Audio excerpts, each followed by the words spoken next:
नमस्कार. शेतकरी बंधूंनो, कृषी दर्शन कार्यक्रमामध्ये मी विनय कुमार आवटे आपलं स्वागत करतो. मित्रहो, आपल्या देशात राज्यामध्ये जर बघितलं तर शेतीवर आधारित लोकसंख्येचं प्रमाण खूप मोठ्या प्रमाणात आहे. गरिबी देखील फार मोठ्या प्रमाणात आहे आणि यामध्ये गरीब श्रीमंत यातली दरी देखील मोठ्या प्रमाणात आपण जे काही शासन विविध उपक्रम राबवतो त्या माध्यमातून कमी करण्याचा प्रयत्न हा सातत्यानं होत आहे. आणि ही गरिबी दूर करण्यासाठी सामाजिक त्यांचा स्तर उंचावण्यासाठी समाजातील अनेक घटकांचा शासन विविध प्रकारच्या योजना हे नियमित स्वरूपामध्ये राबवत असतं. अशा विविध प्रकारच्या योजनांपैकी आज एका योजनेच्या संदर्भामध्ये उपक्रमाच्या संदर्भामध्ये आज आपण चर्चा करणार आहोत. म्हणून आज आपण चर्चेचा जो विषय निवडलेला आहे तो आहे उमेदचे ग्रामविकासातील कार्य. आणि या संदर्भात माहिती देण्यासाठी जे तज्ज्ञ उपस्थित आहेत त्यांचा मी परिचय आपल्याला करून देतो. आजचे तज्ज्ञ आहेत Shrimati R Vimala madam. Vimala madam नमस्कार. नमस्कार. श्रीमती आर विमला ह्या भारतीय प्रशासन सेवेतील वरिष्ठ अधिकारी असून त्या सध्या मुख्य कार्यकारी अधिकारी म्हणून महाराष्ट्र राज्य ग्रामीण जीवनोन्नती अर्थात उमेद अभियान नवी मुंबई या ठिकाणी कार्यरत आहेत. आणि मॅडमनी मंत्रालय त्याच्यानंतर MSSIDC अशा विविध ठिकाणी प्रशासकीय काम केलेलं आहे आणि ग्रामीण जीवनामध्ये देखील हा जो काही उमेदचं कार्य आहे त्या संदर्भामध्ये दांडगा अनुभव त्यांच्या पाठीशी आहे. तर आज आपण या संदर्भामध्ये त्यांच्याकडून अधिक माहिती घेणार आहोत. आपण या ठिकाणी मॅडमला काही प्रश्न विचारू इच्छिता शकता आणि आपल्या मनातील शंका जे आहे ते दूर करून घेऊ शकता. संपर्कासाठी आमचा दूरध्वनी क्रमांक असा आहे 24 90 80 50 किंवा दुसरा क्रमांक आहे 24 98 80 50. मुंबई बाहेरील प्रेक्षकांनी फोन करण्यासाठी तथा मोबाईल धारकांनी संपर्क साधण्यासाठी 022 हा STD क्रमांक लावा. तर आता आपण या ठिकाणी चर्चेला सुरुवात करूया. मॅडम, आपण ज्या संदर्भात आज आपला चर्चेचा विषय निवडलेला आहे उमेदचे ग्रामविकासातील कार्य, हे उमेद म्हणजे नक्की काय आहे? खरं तर उमेद हे योजनाही नाही आणि कार्यक्रमही नाही, खरं एक अभियान आहे. याच्या मागचा जो ध्येय आहे सगळ्यात मोठा दारिद्र्य निर्मूलनाचा कार्यक्रम आहे. केंद्र शासनाने याचा जेव्हा विचार केला तर राष्ट्रीय ग्रामीण जीवन उन्नती अभियान असं म्हणून याचा कार्यक्रम केला. याच्या अगोदर सुवर्ण जयंती ग्रामीण योजना होते ज्याच्यामध्ये लोकांना बचत गट स्थापन करून सहायता देत होते शासन. परंतु जेव्हा ह्या अभियानाची सुरुवात केली शासनाने तर त्याच्या मागे एक मोठं ध्येय होतं की जे गरिबी निर्मूलनाचं त्यांचं ध्येय होतं आणि शासनाचा हे सगळ्यात मोठा म्हणून कार्यक्रम झाला ज्याच्यामध्ये लोकांना शाश्वत उपजीविकेचे साधन लोकांना उपलब्ध करून द्यावे, म्हणजे त्यांच्या आयुष्याची उमेद निर्माण व्हावी त्यांना आणि एक काहीतरी चालना मिळावी त्यांना की आर्थिक दृष्ट्या ते सबळ होऊ दे, त्यांचा उन्नती होऊ दे ह्या विचारातनं. आणि म्हणून ह्याचं नाव जरी इंग्लिशमध्ये लाईव्हलीहुड्स असं नाव असेल तरी महाराष्ट्रामध्ये याच्या जीवनोन्नती नाव दिलेलं आहे, जेणेकरून लोकांच्या आयुष्यातली प्रगती आपल्याला करून द्यायची आहे. हे उद्दिष्ट प्रामुख्याने या योजनेचं आहे. आणि त्या उद्देशानेच आपण जे आहेत ग्रामीण क्षेत्रातल्या लोकांना बळकट करणं आणि त्यांना सक्षम करणं, म्हणजे सक्षमीकरणवर भर आहे आणि विशेषतः महिलांना सक्षम करण्यावर आपण भर दिलेला आहे. आणि एकंदर ह्याचा जो फिलॉसॉफी आणि थिअरी आहे त्याच्या मागेच आपली आहे. राईट. आता आपण बघतोय की शासनाचे विविध उपक्रम आहेत ग्रामविकासाच्या दृष्टिकोनातून. सगळ्यांचंच अंतिम उद्दिष्ट आहे की गरिबी जी आहे तर ती दूर करणं आणि संपूर्ण त्यांचं स्टँडर्ड ऑफ लिव्हिंग उंचावणं, त्यांचं शैक्षणिक स्तर उंचावणं, अशा विविध योजना राबवल्या जातात.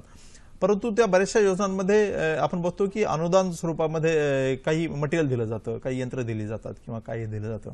तर नक्की उमेद हे जे अभियान आपण म्हणतोय तर यामध्ये कार्य जे चालतं तर त्यामध्ये काही लोकांना अनुदान किंवा अशा स्वरूपामध्ये काय आपण सपोर्ट करतो की नक्की कशा प्रकारे हे कार्य चालतं?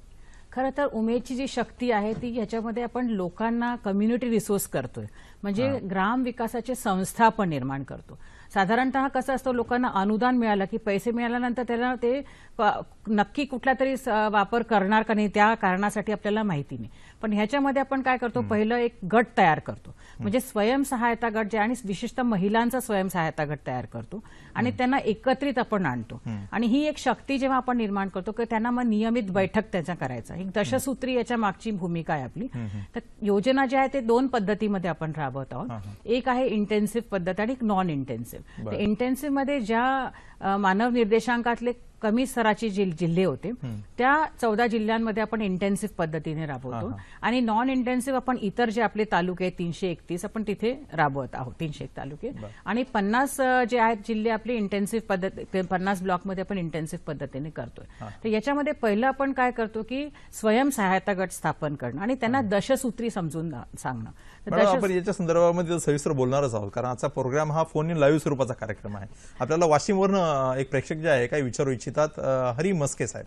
मस्केजी नमस्कार. नमस्कार. हॅलो, नमस्कार हा मॅडम. नमस्कार नमस्कार नमस्कार. विचारा आपला प्रश्न विचारा. माझा प्रश्न असा आहे हा की आपण माझ्या ग्रामीण क्षेत्रात उमेद कुठे कुठे काम चालू आहे याच्याबद्दल मला सविस्तर माहिती हवी होती. अच्छा, तुमच्या वाशिम जिल्ह्यामध्ये कुठं चालू आहे? मला वाटतं की त्या संदर्भामध्ये मॅडम माहिती देतच होत्या. ठीक आहे, आपण विचारूया मॅडमला की वाशिम जिल्हा ह्या 14 जिल्हे आपण निवडलेले आहेत, त्याच्यामध्ये वाशिम आहे का? वाशिम नॉन इंटेन्सिव्ह जिल्ह्यांपैकी आपलं अच्छा. आहे आणि काम तिथेही आपलं चालू आहे. लोकांना आपण जे योजना गट स्थापन करणे आणि रिव्हॉल्विंग फंड त्यांना देणे, आपण निश्चितच तिथे काम करत आहोत. आणि वाशिमचे जे PDDRD आहेत त्यांच्या मार्फत आपण हे राबवत आहोत.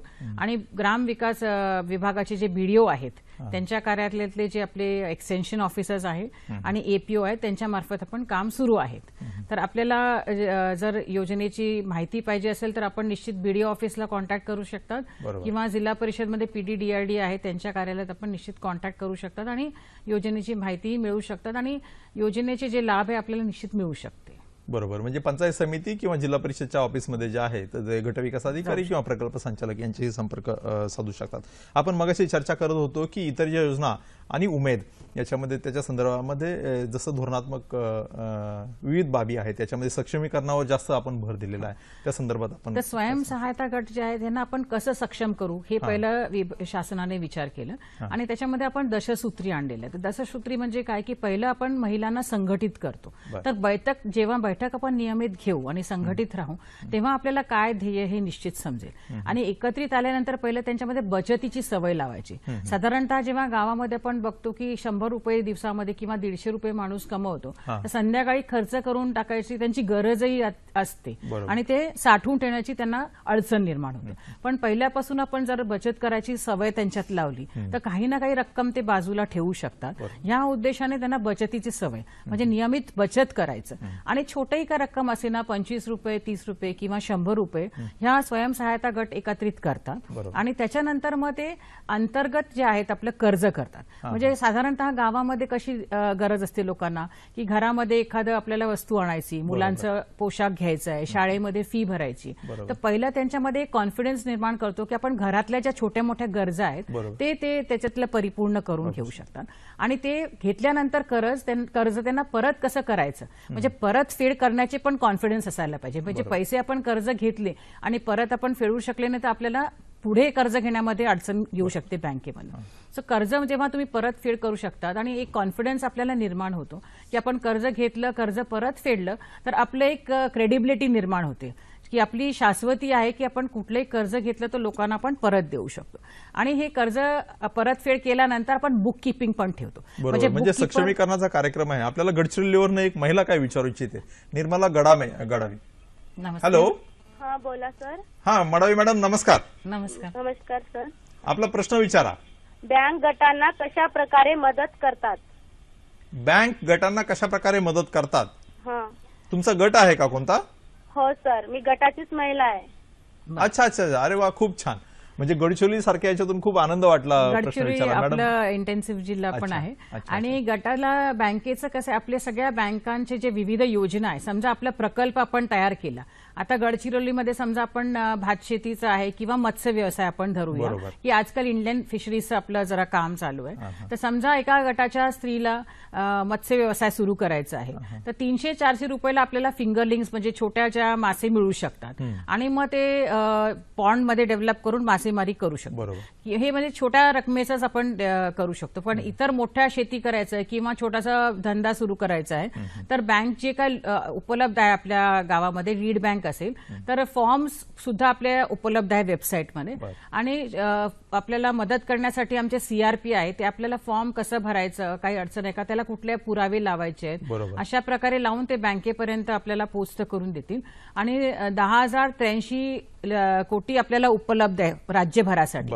मागच्या वर्षी आपण 822 कोटी बँकांच्या मार्फत वितरित केलेला आहे. आणि जे मी सांगत होते की महिला परत करतायत, कर्जफेड करतायत, ते कॉन्फिडन्स लोकांमध्ये निर्माण झाल्यामुळे मग बँक पण मोठ्या प्रमाणावर कर्ज त्यांना वितरित करते. तर निश्चितच त्यांनी आपल्या CRP ज्या महिला आहेत आणि CRPच्या मार्फत ब्लॉकचे जे आमचे कोऑर्डिनेटर्स आहेत आणि अधिकारी आहेत त्यांना संपर्क साधला आणि त्यांना काही फॉर्म भरण्यामध्ये अडचण आली तर नक्कीच ते मदत करतील. आणि बँकेचं सुद्धा सुद्धा काही लीड बँक आहेत त्यांच्यासोबत टायअप करून त्यांना निश्चितच कर्ज मिळू शकते. म्हणजे कसं आहे की आता गडचिरोलीतून ह्या महिला भगिनींनी फोन केलेला आहे आणि त्या तितक्या सक्षम नसतात की बँकेत जातील, काही कागदपत्र देतील, बोलतील, त्यांना तेवढा कॉन्फिडन्स नसतो. त्यासाठी बँक सखी आहे आमच्याकडे. तर त्या बँक सखी ज्या आहेत त्या आपल्या गावामधलेच महिला आहेत आणि त्यांना आम्ही ट्रेन करून दिलेलं आहे. ते बँकेत सुद्धा बसतात की हे फॉर्म कसं भरायचा, फॉर्म घेऊन जाणं, महिलांना कशा प्रकारे लिहिण्यामध्ये अडचण येऊ शकते तर त्यांना लिहिण्यासाठी सुद्धा ते मदत करतात. त्याच्यासाठी पुरावे लागतात की कुठले पुरावे त्यांनी जोडायला पाहिजे. रेशन कार्ड असेल, आधार कार्ड असेल, त्यांचा राहण्याचा पुरावा, बँकचं पासबुक असेल, त्यांनी प्रधानमंत्री जनधन योजनेचा लाभ घेऊन खाता उघडला आहे का, कारण त्या खात्यामध्येच पैसे जमा झाले तर इतर त्यांना फायदा बँकेच्या मार्फत मिळू शकतं. तर अशा सगळ्याच्या मदत त्यांना लागतात. आपल्याकडे बँक सखी आहेत आणि जवळजवळ आपल्याकडे 150 अशा बँक सखी आहेत राज्यभरात आणि त्यांच्या मार्फत आपण निश्चितच गडचिरोलीच्या ज्या आपल्या भगिनी आहेत त्यांना आपण मदत करू शकतो आणि फॉर्मॅट्स पण बँकेत सुद्धा उपलब्ध आहेत, ते आपल्याला निश्चित मदत करतील. आपल्याला जालन्यावरून एक फोन येतोय. श्रीमंत गणगाव म्हणून आहे, डोंगरगाववरून आपल्याला काही विचारू इच्छितात. श्रीमंतजी नमस्कार. नमस्कार. नमस्कार. हा, आपला प्रश्न विचारा. हा सर, आमचं म्हणणं असं आहे, हा आमच्या माऊली महिला बचत गटाचा गट आहे हा आणि महिलाचा गट असल्यामुळे आमची पुरुषाचा दारिद्र्य रेषेमध्ये DRDचा फायदा पुरुष असल्यामुळे महिला त्यांचं नाव असल्यामुळे भेटत नाही. अच्छा, म्हणजे मी मॅडमला ते विचारणारच होतो की आपल्याला म्हणजे महिलांचा जास्त प्रश्न येत आहेत आणि त्यांच्या सक्षमीकरणावर आपण भर देतोय, परंतु काही पुरुषांना देखील गरज आहे. तर याच्यात असं केवळ महिलांकरता असं आहे का?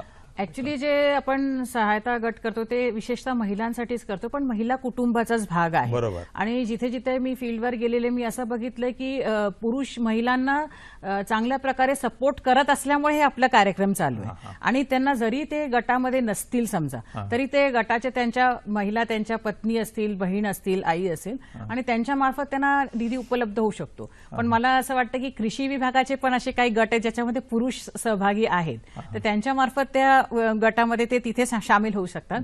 पण आमच्या कार्यक्रमामध्ये आता तरी महिलांचाच गट आहे आणि महिलांच्या गटाची त्यांनी मदत घेऊन नक्कीच त्यांना बेनिफिट मिळू शकते त्यांच्या कुटुंबाच्या असल्यामुळे. आणि आम्ही असं कुटुंबाचा विचार करतो, आम्ही काही महिलेला असं देतो असं नाही. गटातल्या जे काही कुटुंबातली व्यक्ती आहे आणि गटाचं कुटुंब म्हणून आपण विचार करतो, म्हणून पुरुष ऑटोमॅटिकली कुटुंबाचा भाग आहे. आणि खरं आहे की आतापर्यंत महिला जवळपास 50% आहे. शेतीतलं खूप मोठ्या प्रमाणात ग्रामविकासामध्ये महिलांचं योगदान खूप प्रचंड आहे आणि हा खूप चांगला उपक्रम आहे की ज्याच्यात आपण महिलांना सेंटर स्टेज करतोय आणि पुरुषांनी खरंच त्यांच्या पाठीमागं सक्षमपणे उभं राहिलं तर निश्चितच हे ग्रामविकासाचं कार्य जे आहे, उमेदचं कार्य ते नक्कीच यशस्वी होईल.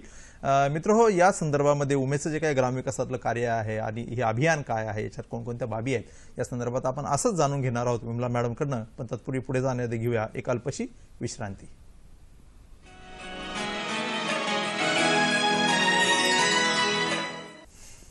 नमस्कार. ब्रेकनंतर पुन्हा एकदा स्वागत करतो. ब्रेकवर जाण्याच्या पूर्वी आपण अनेक विषयांवर चर्चा केली आणि स्त्री गटांचं सक्षमीकरणावर आपण मोठ्या प्रमाणामध्ये भर देतोय. तर खूप चांगलं आहे की ज्यांना काही आर्थिक पाठबळ नाहीये तर या माध्यमातून ते उभे राहतात. छोट्या छोट्या गरजा असतात 400-500 रुपयाच्या, त्या त्यांना भागवता येऊ शकतात आणि गट सक्षम होतो.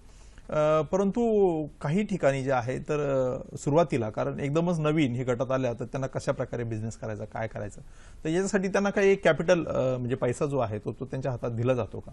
हो, नक्कीच त्यांना दिला जातो. पहिलं ते त्यांना एक तर समजतं जेव्हा आपण बचत करायचं, त्याच्यानंतर शासन मग त्यांना 6 महिन्यानंतर एक रिव्हॉल्विंग फंड देते. तर 15,000 पर्यंत ही रक्कम त्यांना मिळते, जेणेकरून त्यांना छोटे मोठे उद्योग करायचे असेल गटाच्या तर ते करू शकतात. म्हणजे हा एक झाला. दुसरं त्यांना एक VO आहे, विलेज ऑर्गनायझेशन फॉर्म झाल्यानंतर त्याला विलेज फंड आहे, ते 60,000 पर्यंत त्यांना मिळू शकतो. आणि एक व्हल्नरेबिलिटी रिडक्शन फंड आहे, म्हणजे जे आपले बऱ्यापैकी जे लोक कम्युनिटीज आहेत त्यांचे आपण म्हणतात की जोखीम प्रमाण असतात, म्हणजे त्यांना प्रॉपरली गाईडलाईन्स नसतात. महिला असतील किंवा विधवा असतील किंवा वंचित काही घटक असतील तर त्यांच्यासाठी विशेषतः याच्यामध्ये 75,000 रुपये उपलब्ध आहे त्यांना आणि ते त्याचा उपयोग करू शकतात. साधारणतः शासनाच्या मार्फत 1.25 ते 1.5 लाख रुपये याच्यात मिळू शकतो गटाला, स्वयंसहायता गटाला. आणि त्याच्या मार्फत मग ते एकदा स्थापित झाले आणि त्यांनी हे छोटे उद्योग सुरू केले तर त्याच्यानंतर त्यांना मग बँकेच्या मार्फत मग मिळू शकते कर्ज. तर पहिलं त्यांना सक्षम आपण जेव्हा करून टाकतो, नंतर त्यांना स्वतःचं बळ निर्माण करण्यासाठी आपण शक्ती देतो याच्यामध्ये बेसिकली, की कारण असंच आपण जे आहे ते ज्या कृषी सखी आहेत पालघर जिल्ह्यात चहाडे येथील त्यांचा आपण अनुभव या ठिकाणी घेणार आहोत. रिया संजय पाटील हे आपला अनुभव या ठिकाणी आपला सांगणार आहे की उमेदच्या माध्यमातून त्यांना कशा प्रकारे त्यांची प्रगती झाली. रियाजी नमस्कार. हा नमस्ते सर. मला सांगा की हे उमेद हे जे काय ग्रामीण जीवनोन्नती अभियान आहे याच्यामध्ये याची माहिती कशी मिळाली आणि केव्हा तुम्ही या कार्यक्रमामध्ये समाविष्ट झालात? नमस्कार सर. माझं सुरुवातीला तुम्हाला नाव सांगते की मी सौ रिया संजय पाटील आबोली स्वयंसहायता महिला समूह गटाची सभासद आहे आणि महाराष्ट्र राज्य ग्रामीण जीवन उन्नती अभियान म्हणजे उमेद या उमेद अंतर्गत मी सीआरपी म्हणून काम करते. माझी नियुक्ती एप्रिल 2014 मध्ये आमच्या गावामध्ये उमेदची लोक ही 15 दिवसासाठी गावामध्येच राहिली होती आणि गावामध्ये राहून त्यांनी पूर्ण गावाचा सर्व्हे केला आणि ते सर्वे करत असताना मी सुद्धा त्यांना मदत केली म्हणजे पाड्यावरती वगैरे घेऊन जाण्यासाठी. आणि त्या ह्याच्यामध्ये आम्ही काही नवीन गट तर काही जुने गट आम्ही स्थापन केले आणि ते उमेद अभियानाला जोडले. आणि जेव्हा 15 दिवसामध्ये आमसभा घेतली जाते या आमसभेमध्ये गावातील महिलांनी माझी सीआरपी म्हणून निवड केली. अरे वा, खूपच छान, अभिनंदन तुमचं. परंतु ह्या उपक्रमातून तुम्ही कोणता तुमचा गट काय व्यवसाय करतोय आणि त्याचे काय फायदे झाले तुम्हाला? माझ्या गटाचं नाव आबोली स्वयंसहायता महिला समूह गट आहे. माझ्या गटामध्ये 10 महिला आहेत आणि 2008चा गट आहे माझा. आणि ह्या गटाला मला 2 लाखाचं कर्ज मिळालं आहे आणि त्याच्यातून आम्ही भाजीपाला लागवड करतो. तसेच कुक्कुटपालन हा व्यवसाय सुद्धा आमचा चालू आहे. पोल्ट्री सुद्धा आमच्या गावामध्ये बांधली गेली आहे. अरे वा. आणि SRI पद्धतीने आम्ही भात लागवड केलं आहे. त्याचप्रमाणे मशीनने सुद्धा आम्ही भात लागवड केली आहे. आणि हे सर्व प्रशिक्षण आम्हाला उमेद अभियानांतर्गत मिळालं. त्या माध्यमातूनच आम्ही पुढे हे करू शकलो. बरोबर. मग आता तुमच्या सगळ्या गटातल्या महिला आनंदी आहेत आणि आर्थिकदृष्ट्या बऱ्यापैकी सक्षमतेकडे वाटचाल करतायत? हो. म्हणजे त्या महिला सुद्धा छोटे मोठे व्यवसाय करत आहेत. आता आमच्या गावामध्ये एकूण 26 गट आहेत आणि त्या 26 गटांचे म्हणजे काही महिला ह्या PSC ला जेवण देत आहेत तर काही पापड व्यवसायाचा व्यवसाय करतायत. चिकन सेंटर आहेत, वडापाव सेंटर आहे. म्हणजे असे आम्ही छोटे मोठे कार्यक्रम सुद्धा गावामध्ये घेतोय. आणि 26 गटांपैकी 10 गटांचा आमच्या चहाडे या गावामध्ये ग्रामसंघ तयार झालेला आहे. आणि त्या ग्रामसंघामार्फत आम्ही प्रधानमंत्री जनधन योजनेअंतर्गत 200 खाती खोलली गेली आहेत. त्याचप्रमाणे आणि सुरक्षा विमा योजना ह्याची 150 खाती खोलली आहेत. त्याचप्रमाणे जीवन आरोग्य विमा योजनेची 42 खाती खोलली गेली आहेत. अटल पेन्शन योजनेची खाती खोलली आहे. खूपच छान, खूपच छान. रिया मॅडम, आपला अनुभव ऐकून खूपच आनंद वाटला. आणि खऱ्या अर्थाने पण मला एक सुचवावंसं वाटतं की तुम्ही ज्या पद्धतीने बोलताय त्या पद्धतीने तुमचं आबोली जे गटाचं नाव ठेवलंय त्या गटाचं नाव तुम्हाला बदलायला पाहिजे. कारण आबोली म्हणजे न बोलणारे आणि तुम्ही इतकं सुंदर बोलतायत. धन्यवाद, थँक्यू संपर्क साधून म्हणजे चांगला अनुभव शेअर केल्याबद्दल. मॅडम, खूप आनंद वाटला. म्हणजे अशा पद्धतीने तुम्ही काय प्रतिक्रिया व्यक्त या गावाचं भेट देण्याचे माझं सौभाग्य आहे. मी गेले होते या गावाला आणि त्या महिलांना खरंच एवढी शक्ती प्रदान झाली या उमेद अभियानामार्फत आपण जर पाहिलं आता. आणि त्या इतक्या छोट्या छोट्या वेगवेगळ्या प्रकारचे करतायत उद्योग आणि त्यांचा जे आत्मविश्वास आहे बघण्यासारखा ते खूप चांगले आहे. आणि इतक्या पटकन त्यांनी सांगितलं आमच्या अभियानाचा उद्देश. खरं उमेदचं यश आहे. अगदी म्हणजे मला एकदम आनंद आहे बघायला की एक आमच्यापैकी जे आहे आमचे महिला भगिनी आणि त्यांनी इतक्या चांगल्या माहिती दिली की हेच लोकांसाठी प्रेरणा ठरू शकते. आणि ते लोक ह्यांच्यातनं घेऊन मार्गदर्शन घेऊन की असं आपण करू शकतो आणि त्यांचं स्वतःचं ते आपलं आयुष्य चांगल्या प्रकारे प्रगती करू शकतो. मित्र हो, उमेदच्या संदर्भामध्ये खूपच चांगली प्रतिक्रिया या ठिकाणी रिया संजय पाटील यांनी व्यक्त केली. आणि आपण विविध बाबी ह्या उमेदच्या अभियानाच्या आपण बघणार आहोत. तत्पूर्वी पुढे जाण्याआधी घेऊया एक अल्पशी विश्रांती.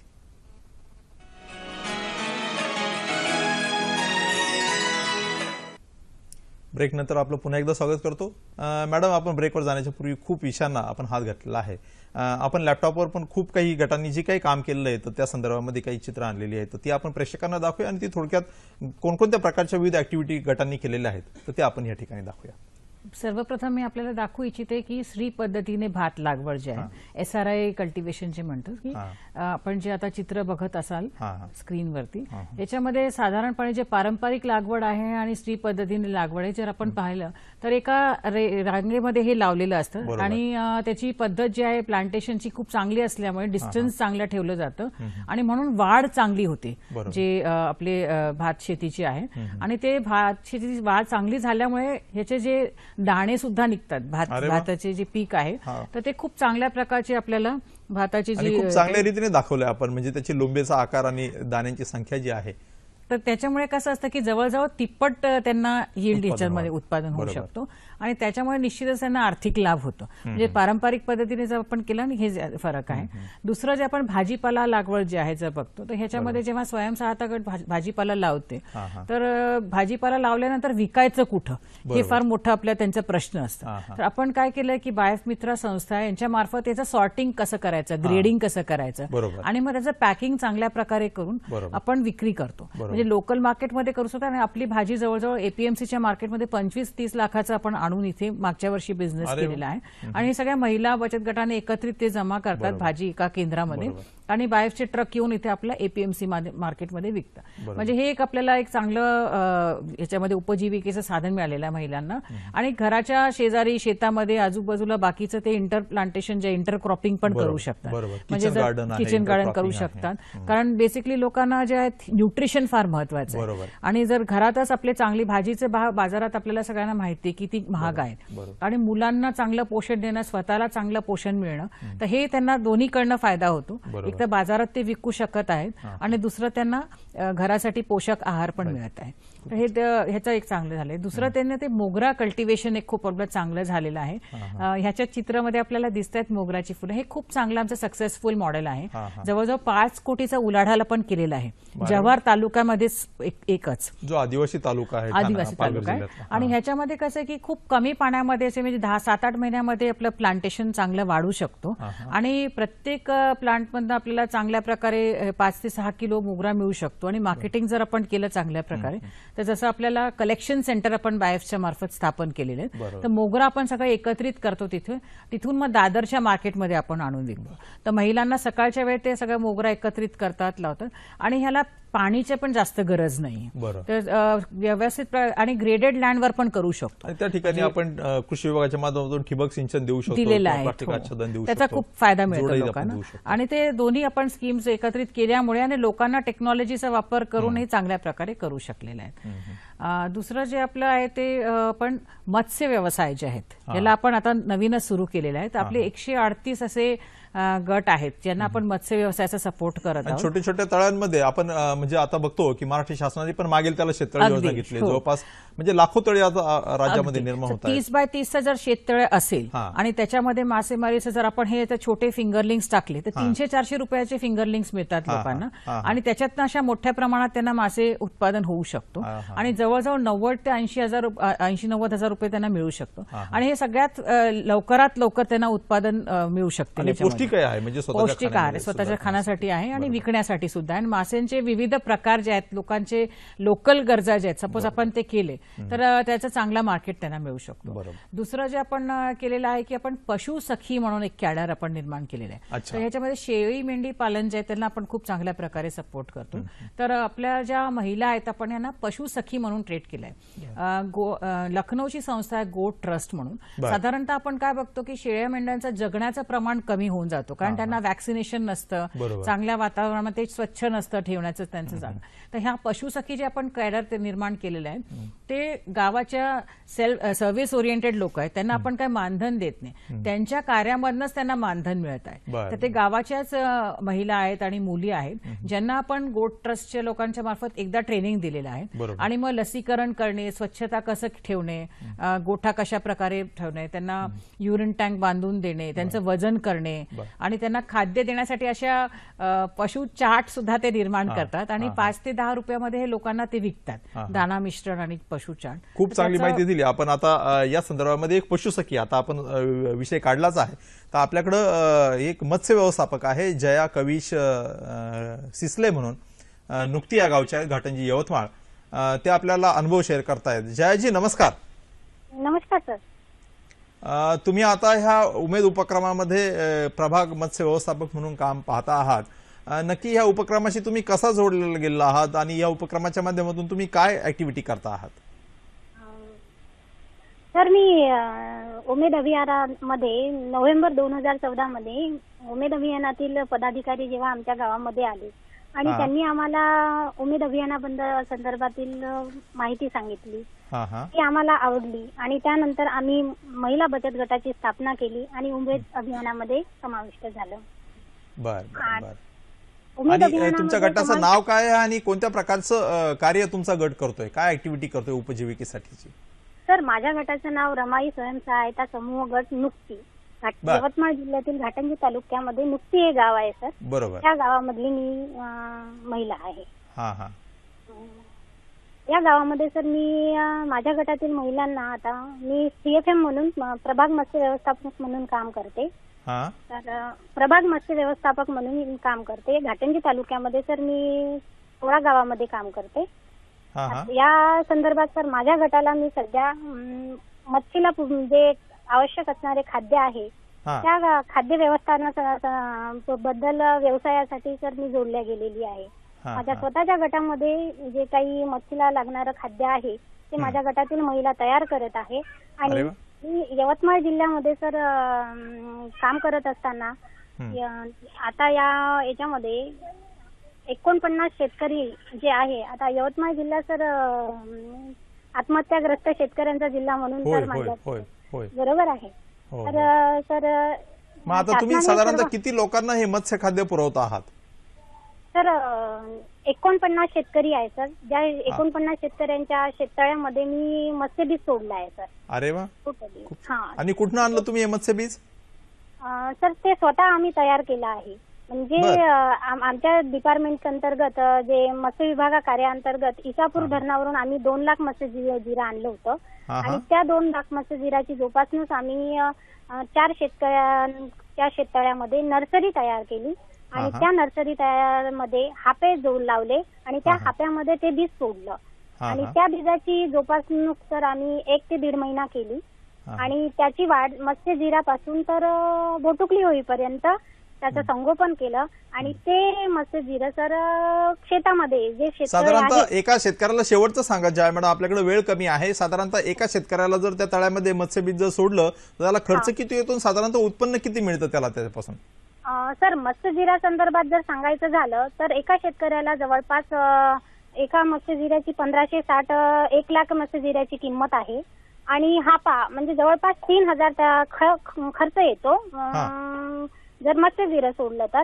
आणि त्याच्यापासून जर त्यांनी ते बोटुकली याच्यामध्ये जर विकलं तर जवळपास तो 25,000 रुपये एका महिन्यामध्ये कमवू शकतो सर. अरे वा, खूप छान, खूप चांगला अनुभव तुम्ही हे केला. आणि यवतमाळ सारख्या आत्महत्याग्रस्त ज्या ठिकाणी फार मोठ्या प्रमाणामध्ये लोकांमध्ये म्हणजे उत्साह कमी झालेला आहे आणि खूप मोठ्या प्रमाणात एक विपत्तीला लोक सामोरं जातात, अशा ठिकाणी उमेदच्या माध्यमातून खूप चांगला उपक्रम आपण त्या ठिकाणी राबवला. आपण आपली माहिती या ठिकाणी दूरदर्शनशी आणि प्रेक्षकांशी शेअर केली, त्याबद्दल दूरदर्शनच्या वतीने मी आपला आभार व्यक्त करतो. नमस्कार. धन्यवाद. मित्र हो, उमेदचं ग्रामविकासातील कार्य खूप चांगल्या पद्धतीने चाललं हे आपण बघतोच आहोत. यानंतरही आपण यापुढे अशाच प्रकारची या अभियानाच्या संदर्भामध्ये माहिती घेणार आहोत. तर अनेक विषयांवर माहिती घेतली आणि खूप चांगला आनंद वाटला की पालघर, यवतमाळ जिल्ह्यात देखील खूप चांगल्या महिला सक्षमीकरण झालेलं आहे. आपल्याला काही महिला ज्या आहेत ते काही प्रश्न विचारू इच्छितात. मला वाटतं धुळ्यावरनं त्या महिलेचा फोन आहे. Hello hello hello, Vaishali Patel. Vaishali madam नमस्कार. नमस्कार सर. आपला काय प्रश्न सर आहे? आम्हाला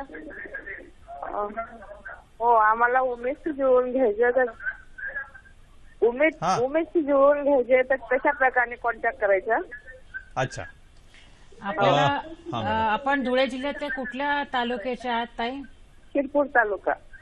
शिरपूर तालुका. तर आपल्या शिरपूरच्या गटविकास अधिकारीत आपण संपर्क साधू शकता आणि गटविकास अधिकाऱ्याच्या कार्यामधलं आपल्याला याची माहिती मिळू शकेल की आपण कशा प्रकारे लाभ घेऊ शकतो योजनेचा. आणि आमचे तिथे जे ब्लॉक कोऑर्डिनेटर्स म्हणून आहेत ते गट व्यवस्थापक आहेत ते त्यांना आपल्याला मदत करू शकतात. बरोबर. शिरपूर तालुक्यात. बरोबर. म्हणजे त्यांनी गट विकास अधिकारी पंचायत समितीशी संपर्क साधला तर त्यांना नक्कीच उमेदमध्ये सहभाग कशा पद्धतीने होऊ शकतात त्या संदर्भामध्ये माहिती मिळेल. आपण चर्चा करत असताना उमेदचे जे काही विविध बाजू बघत होतो त्याच्यामध्ये मगाशी तुम्ही बोलताना दशसूत्री चा उल्लेख केलात. नेमकी जसं आता आदर्श गाव योजना आहे शासनाची त्याच्यात काही पंचसूत्री, लाकूडबंदी, चराईबंदी, नशाबंदी, नसबंदी वगैरे, तर यामध्ये दशसूत्री आहे. नेमकी कोणकोणती सूत्र आहेत? आता ते पहिले तर आपण जे धनसमृद्धीचे बघितले की गट स्थापन करणे, बैठका घेणे, बचत करणे, कर्ज घेणे, परतफेड करणे, बुक किपिंग ठेवणे. पण महत्वाचं याच्यामध्ये मनसमृद्धी. हे योजनेचं यश कशामध्ये आहे की सगळ्या सर्वांगीण विकास त्या गावाचा होऊ शकतो आणि त्या कुटुंबाचा आणि गटाचा होऊ शकतो. म्हणजे तुम्हाला आरोग्यावर त्यांनी फार भर दिलाय. म्हणजे 6वा जो आपलं सूत्र आहे ते आरोग्य आहे. म्हणजे गावामध्ये तुम्हाला सगळं आरोग्य सेवा मिळतात का, तुम्हाला पोषण आहार मिळतंय का, पोषक आहार मिळतंय का, आणि जसं आपण बघितलं कल्टिव्हेशनच्या मार्फत त्यांना चांगला आहार मिळू शकतो. तर त्यांना आहार कुठल्या प्रकारचा, अंगणवाडीमध्ये त्यांना सेवा मिळतायत का, आणि त्यातले ते त्यांची मुलं शाळेत जातात का. दुसरं जे आहेत आपलं मनसमृद्धी, शिक्षणावर त्यांनी भर दिलेला आहे. तर म्हणजे आरोग्य आणि शिक्षणावर जर कुटुंबाच्या स्त्रीने भर दिलं तर ऑटोमॅटिकली त्या गावाचा आणि कुटुंबाचा विकास होतो. त्याच्यानंतर तिसरं जे त्यांनी सांगितलं की जे पंचायत राज संस्था आहे त्यांच्यामध्ये सहभागी व्हायला पाहिजे. साधारणतः आपण जेव्हा बघतो की ग्रामसभेमध्ये महिलांचा सहभाग कमी असतं आणि महिलांचे प्रश्न जास्त प्रमाणावर त्याच्या चर्चेला पण जात नाही. तर महिला ग्रामसभा आवर्जून आपण अटेंड सगळ्यांनी करावा महिलांनी, आणि ग्रामसभेमध्ये पण सहभागी व्हावा आणि त्यांचे जे काही अडीअडचणीचे प्रश्न तिथे मांडावे ही क्षमता त्यांच्यात आपण दिली. म्हणजे गावामध्ये त्यांना रस्ता पाहिजे, पाणी पाहिजे, वीज पाहिजे, शाळा पाहिजे, इतर काय त्यांचे गरजा असतील ते तिथे चांगल्या प्रकारे मांडू शकतील. आणि ह्या पलीकडे जे आहेत त्याच्यात ते गटामध्ये काय डिस्कस करतात की योजना कोणते कोणते शासनाचे. जसं आपल्याला चहाडीची जी आहेत आपली ताई सांगत होती की प्रधानमंत्री जनधन योजना त्यांना माहिती झालंय. प्रधानमंत्री जनधन योजनेमध्ये आपण जर बचत खाता उघडलं तर आपल्याला बीमा योजना मिळू शकते, आपल्याला सुरक्षा, अटल पेन्शन मिळू शकते. त्याच्यात महात्मा गांधी नरेगा आहे त्याच्यात सहभागी होऊ शकतात. इतर जे सगळे आपले जी योजना आहे त्याच्यात ते सहभागी घेऊ शकतात आणि त्यांचा त्याला फायदा मिळाला तर एकंदरच त्यांचा विकास होऊ शकतो. शासनाचे जवळजवळ हजारो आपल्या योजना असतील पण लोकांना माहिती नसतं आणि ते त्याचा उपयोगही करून घेत नाही. तर हा एक माध्यम आहे ज्याच्यामध्ये सगळ्या महिला डिस्कस करू शकतात योजना कुठे, आणि मग त्यांना मग शेवटचा जो टप्पा आहे आपल्याला की उपजीविकेचे साधन कोणते जे आपण विविध बघितले.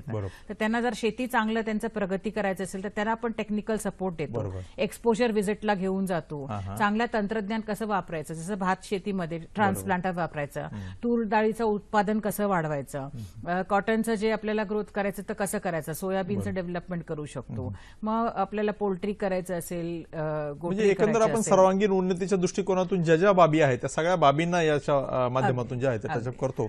आपल्याला या ठिकाणी आपण एका महिलेचा अनुभव घेणार आहोत. गोंदिया जिल्ह्यातील निंबा या गावच्या आहे, सालेकसा तालुक्यातील सौ ललिता लाचंद वडगाळे. हो सर. ललिता मॅडम नमस्कार. नमस्कार सर. तुम्ही आपला अनुभव सांगा की हा उमेद जे आहे, उपक्रम जो आहे, अभियान जे आहे, याच्या संदर्भामध्ये तुम्हाला माहिती कशी मिळाली, या अभियानात तुम्ही कसे आणि केव्हा सहभागी झालात? हॅलो. हा बोला सर. हा ललिताताई, मी आपला प्रश्न विचारला की उमेद अभियानाच्या संदर्भात आपल्याला केव्हा माहिती मिळाली आणि या अभियानात आपण कशा पद्धतीने सहभागी झालात? मला उमेद अभियानाच्या संदर्भात 5 मई 2015 मी ट्रेनिंग घेतली सर. बर. त्या ट्रेनिंग मार्फत आम्हाला पशुसखीचे कार्य शिकवण्यात आले. त्यामध्ये कुठे झालं तुमचं प्रशिक्षण? कुठे झालं तुमचं प्रशिक्षण? हलबेटोलेला, सालेकसा तालुका सर्व हलबेटोला गाव आहे. आणि कुणी दिलं ते? ते गो ट्रस्ट लखनौच्या माध्यमातून आणि सहयोग आहे उमेद अभियानाच्या मार्फत ते ट्रेनिंग मिळाली आहे सर. किती दिवसाचं होतं ते? ते 5 दिवसाची ट्रेनिंग होती सर. अच्छा. आणि आता आपण मग कशा पद्धतीने त्याचा वापर करताय? त्या ट्रेनिंगच्या नंतर आम्हाला पुन्हा 4 ऑगस्ट 2015 लखनौला ट्रेनिंग मिळाली. म्हणजे दोन्ही ट्रेनिंगच्या अनुभवाने आम्ही गावात सर्वे केला. सर्वे नंतर डिवर्मिंग, लसीकरण आणि प्राथमिक उपचार करतो सर शेळ्यांवर. माझ्याकडे एकूण शेळ्या 92 बकरी पालक असून 480 शेळ्या सध्या सर. ललिताताई तुमचं शिक्षण किती झालेलं आहे? म्हणजे 12वी आहे सर. 12वी झालेलं आहे. बरं, आता तुम्ही जे त्या ठिकाणी प्रशिक्षण घेतलं, लखनौला प्रशिक्षण झालं, त्यासाठी तुम्हाला काही खर्च करावा लागला की उमेदच्या माध्यमातून तुम्हाला ते खर्च भागवण्यात आला? नाही सर, उमेदच्या माध्यमातूनच झालंय सगळे सर. अरे वा. मग आता तुम्ही किती शेतकऱ्यांकडे हे डिवर्मिंग म्हणताय किंवा अशी जशी सेवा देताय ते साधारणतः किती शेतकऱ्यांना देताय, किती गावांमध्ये देताय? मी माझ्याकडे 3 टोले आहेत. 3 टोलल्यापैकी 114 शेतकरी आहेत माझे जे प्रॅक्टिस एडॉप्ट करतात, आणि 113 शेतकऱ्यापैकी 480 शेड्यावर आणि प्लस पिल्लू आले आहेत. पिल्लू 30 पिल्लू आहेत सर आता सध्या. अच्छा अच्छा अच्छा. म्हणजे शेतकऱ्यांना देखील तुमच्या सेवेचा लाभ होतोय आणि त्याच्यातून तुम्हाला थोडेसे पैसे मिळतात आणि त्यांना देखील मोठ्या प्रमाणात फायदा होतो. बरोबर? हो सर. माझ्याकडे जसं प्राथमिक उपचार म्हटलं तर पायजन खाल्लेली शेळी असेल तिला बी वाचवण्याचा प्रयत्न करते, आणि जसे डिलिव्हरी पिरियड मध्ये असेल त्याही म्हणजे डिलिव्हरी बकरीच्या पोटात पिल्लू अडकलेलं असेल त्या पिल्लूला काढण्याचा प्रयत्न करते भरपूर, आणि त्या बकरीला वाचवण्याचा प्रयत्न करते सर. अरे वा, खूप छान. अशा पद्धतीने तुमच्या इथं चांगली मोठ्या प्रमाणात जागरूकता तयार झालेली आहे, आणि अशा प्रकारे जे काही शेळ्यांच्या मृत्यूमुळे लोकांचं जे शेतकऱ्यांचं नुकसान व्हायचं ते देखील तुम्ही वाचवताय. खूप मोठं चांगलं काम त्या ठिकाणी तुम्ही करताय. आपण चांगला अनुभव शेअर केला त्याबद्दल दूरदर्शन म्हणजे कृषी दर्शन हा कार्यक्रमाच्या वतीने मी आपल्या या ठिकाणी आभार व्यक्त करतो. धन्यवाद. मित्र हो, उमेदचं ग्रामविकासातील कार्य या संदर्भामध्ये आपण चर्चा करत आहोत, आणि या संदर्भामध्ये इतर काही पैलू आहेत ते देखील आपण जाणून घेणार आहोत. आपण खूप मोठ्या प्रमाणामध्ये या ठिकाणी काही महिलांचे अनुभव या ठिकाणी आपण घेतले, ज्या कृषी सखी म्हणून काम करतात, मत्स्य सखी म्हणून काम करतात, पशु सखी म्हणून काम करतात, आणि खूपच छान वाटलं की महिलांचं सक्षमीकरण इतक्या चांगल्या पद्धतीने होते. आपण मगाशी चर्चा करताना एक बघितलं की ह्या महिला गटांना आपण एक 15-16 हजाराचं भांडवल देतो, किंवा त्यांना जे एक व्हायबिलिटी फंड आहे तो कुठेतरी 60-70 हजार रुपयापर्यंत देतो, आणि त्यांना कर्ज उपलब्ध करून देतो बँकांच्या माध्यमातून. मग अशी आपण सांगितलं जवळपास 700-800 कोटीपर्यंत आपण कर्ज दिलेलं आहे. परंतु हे कर्ज म्हणजे जे काही बाजार दर आहे त्या दराने म्हणजे 12-14% उपलब्ध होतो की काही सबसिडाइज रेटने त्यांना हे कर्ज दिलं जातं? काय सांगा? कर्ज बाजाराच्या रेटनेच उपलब्ध होऊ शकतं, बँकेच्या रेटने, पण त्यांनी परत वेळेवर केलं तर त्यांना 4 ते 5% परत सबवेन्शन आहे, इंटरेस्ट सबवेन्शन स्कीम जे म्हणतो, तर त्यांना जवळजवळ त्याला ते 4 ते 5% परत त्यांच्या खात्यामध्ये जमा होते डायरेक्टली. म्हणजे ह्याच्यामध्ये जर त्यांनी वेळेत पैसे परत केले, कर्ज घेतलेलं त्या नियमित वेळेत त्यांनी इन्स्टॉलमेंट परत केले तर त्याचा त्यांना निश्चितच फायदा होतो. आणि राज्य शासनामार्फतच लवकरच आणखीन एक स्कीम पण इतर सगळ्या ठिकाणीसाठी आता सध्या आम्ही इंटेन्सिव्ह मध्ये काम करत आहेत, आणि नॉन इंटेन्सिव्ह मध्ये पण काही पोर्शन्स मध्ये. खूप छान. म्हणजे आपण त्यांना जवळपास 4-5% जी सवलत जी आहे ती देतोय. आपल्याला वर्ध्यावरनं एक शेतकरी आहे प्रशांतजी कोटे म्हणून, ते आपल्याला काय विचारू इच्छितात. प्रशांतजी नमस्कार. नमस्कार जी. आपला प्रश्न विचारा. मला हा प्रश्न विचारायचा होता मॅडम ना, स्वयं सहाय्यता गटामध्ये कोणत्या प्रकारचे अर्थसहाय्य केले जाते आपल्या इथे? ऍक्च्युअली या प्रश्नाच्या संदर्भात मॅडमने अनेक वेळा सांगितले, पण तरी पण मी विनंती करतो की थोडक्यात म्हणजे एसएचजीच्या संदर्भामध्ये सांगा. म्हणजे सुरुवातीच्या काळात जेव्हा गट स्थापन होतो तेव्हा आपण जे आहेत रिव्हॉल्विंग फंड देतो 15,000चं, आणि जे वल्नरेबिलिटी रिडक्शन फंड आहे त्या गटाचं जर आहे जोखीम प्रमाण असेल तर त्यांना 75,000 पर्यंत, आणि एक वन टाइम विलेज ऑर्गनायझेशनसाठी फंड जे आहे विलेज ऑर्गनायझेशन फंड ते आपण 60,000 ते 70,000 पर्यंत ते देतोय. त्याच्या पलीकडे पण आपण काय विचार करतो की गट स्वयंसहाय्यकासाठी व्हायला पाहिजे आणि सक्षम स्वतः व्हायला पाहिजे. मग नंतर काही याच्यामध्ये शासनाचं काही याच्यामध्ये अनुदान किंवा उपलब्ध नाही. नंतर त्यांनी गटामध्ये अंतर्गत जे कर्ज घेऊ शकतात किंवा ते बँकेच्या मार्फत घेऊ शकतात. म्हणजे सुरुवातीच्या काळात जे थोडंसं सपोर्ट आहे शासनाचं तेवढंच आहे. नंतर आपण आपलंच बिझनेस स्थापन करायला पाहिजे, आणि आपण बँकेच्या मार्फत आम्हाला जे काही आहे ते मदत आम्ही त्यांना करतो त्यांचं खातं उघडून. त्यामुळे डायरेक्टली मग नंतर काय याच्यामध्ये अर्थसहाय्य किंवा अनुदान नाही, पण सक्षमीकरणावर आमचं खूप भर आहे. जसं ट्रेनिंग आता सांगत होते आपल्या ताई की गोट ट्रस्टच्याकडनं आपण ट्रेनिंग दिलं पशुसखींना, अशा प्रकारे निश्चितच वेगवेगळ्या प्रकारची ट्रेनिंग आहे. महिला किसान सशक्तीकरण कार्यक्रम आहे ज्याच्यामध्ये आपण टेक्नॉलॉजीचं जे काय त्यांना सपोर्ट आहे ते करून देतात.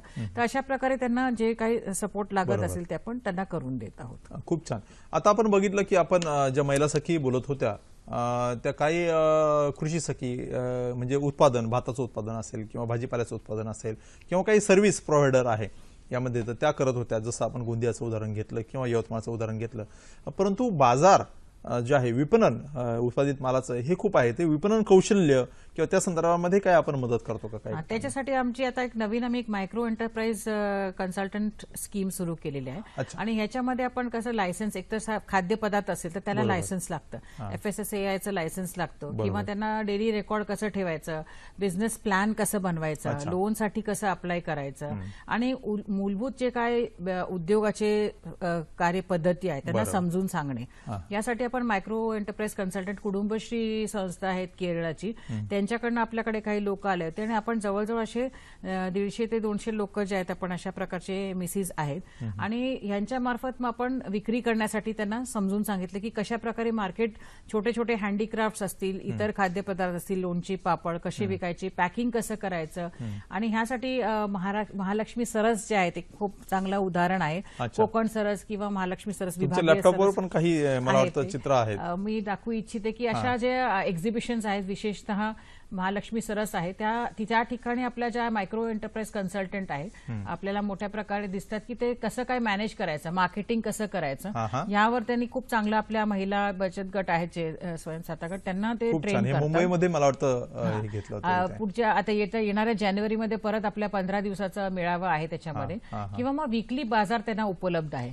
गावामध्ये आठवडी बाजार आहे, तिथे त्यांना रत्नागिरी, वर्धा आणि उस्मानाबादमध्ये काही चित्र आपल्याला दिसतात. तर ते आठवडी बाजार भरवण्यासाठी आपण मदत करतो, किंवा मग ब्लॉक लेवलवर, तालुका स्तरावर बाजार आपण करण्यामध्ये मदत करतो. आणि हे खूप छान आहे, चांगलं आहे की जे बाजारात एकदा आल्या की मग त्यांचं बोलण्याचं स्किल वाढतं, त्याच्यानंतर समजून येतं की ग्राहकाची गरज काय आहे, त्याच्याप्रमाणे आपण काय उत्पादन, म्हणजे नवीन नवीन त्यांच्या याच्यामध्ये आयडिया आहेत उत्पादनाच्या विक्री कौशल्य त्यांचं वाढतं आणि ग्रामीण आणि लोकांना काय पाहिजे हे त्यांना समजतं. म्हणजे जेव्हा डिमांड अँड सप्लायचा विषय असतं तर एखादा जर बंजारा आर्ट असेल तर विशिष्ट प्रकारचं जर मी असं एखादं आर्टिस्टिक गोष्ट केली तर लोक जास्त विक्री माझ्याकडनं घेऊ शकतात, किंवा विशिष्ट प्रकारे पॅक केलं तर माझे लोणचे आणि पापड लोक घेतात, कारण पॅकिंगवर आणि चांगल्या प्रकारे फूड स्टॉप मिळण्यावर पण लोकांचा भर आहे. तर हे आम्ही त्यांना समजून सांगतो आणि सध्या आम्ही सोलापूर, उस्मानाबाद आणि ह्या 3 जिल्ह्यामध्ये भर दिलेला आहे. खूपच छान मॅडम काम चाललेलं आहे, परंतु आता आपला वेळ संपत आलेला आहे आणि हा कृषी दर्शन कार्यक्रम खूप चांगल्या पद्धतीने लोकांचा रिस्पॉन्स असतो.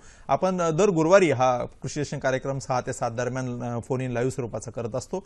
पुढच्या गुरुवारी म्हणजे दिनांक 13 ऑक्टोबर 2016 रोजी जो कार्यक्रम आहे तो आहे कांदा व्यवस्थापन तंत्रज्ञान, आणि यामध्ये सहभागी होणारे जे तज्ज्ञ आहेत ते आहेत प्राध्यापक मंजाबापू गावडे, जे सहाय्यक प्राध्यापक म्हणून महात्मा फुले कृषी विद्यापीठ राहुरी या ठिकाणी काम पाहतात. तर त्याच्यामध्ये दुसरे जे सहभागी होणार आहेत ते आहेत कृषीभूषण श्रीयुत विष्णू जरे, जे बहिरवाडी जेऊर तालुका जिल्हा अहमदनगर या ठिकाणाहून सहभागी होणार आहेत.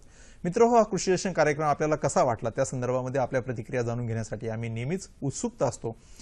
पत्रव्यवहारासाठी आमचा पत्ता जो आहे आपल्याला प्रतिक्रिया कळवण्यासाठी तो असा आहे: निर्माता कृषी दर्शन, पांडुरंग बुतकर मार्ग, उरळी, मुंबई 400030. आपण ईमेलद्वारे देखील आम्हाला संपर्क साधू शकता. स्क्रीनवर या ठिकाणी ईमेल आपल्याला दिसतोय, कृषीदर्शन@ddk.mumbai@gmail.com. आणि आमचा हा कृषी दर्शन कार्यक्रम आपण वेबसाईटच्या माध्यमातून देखील फॉलोअप करू शकता किंवा त्याची माहिती घेऊ शकता. आमचं फेसबुक पेज आहे, यूट्यूबवर आपण हा कार्यक्रम पुन्हा बघू शकता आणि ddsahyadri.in या या वेबसाईटवर या कार्यक्रमाच्या संदर्भातली माहिती देखील आपण अद्ययावत घेऊ शकता. आज या ठिकाणी उमेद हा खूपच चांगल्या कार्यक्रमाच्या संदर्भामध्ये, एक अभियानाच्या संदर्भामध्ये आपण माहिती दिली. खरोखरच खूप आनंद वाटला की खूप चांगल्या पद्धतीने तो राबवला जातोय. या संदर्भात आपण माहिती दिलीत आमच्या प्रेक्षकांना, त्याबद्दल दूरदर्शन केंद्र मुंबई आणि कृषी दर्शन प्रोग्राम या दृष्टीने यांच्या वतीने मी आपला अत्यंत आभार व्यक्त करतो. धन्यवाद. नमस्कार. धन्यवाद.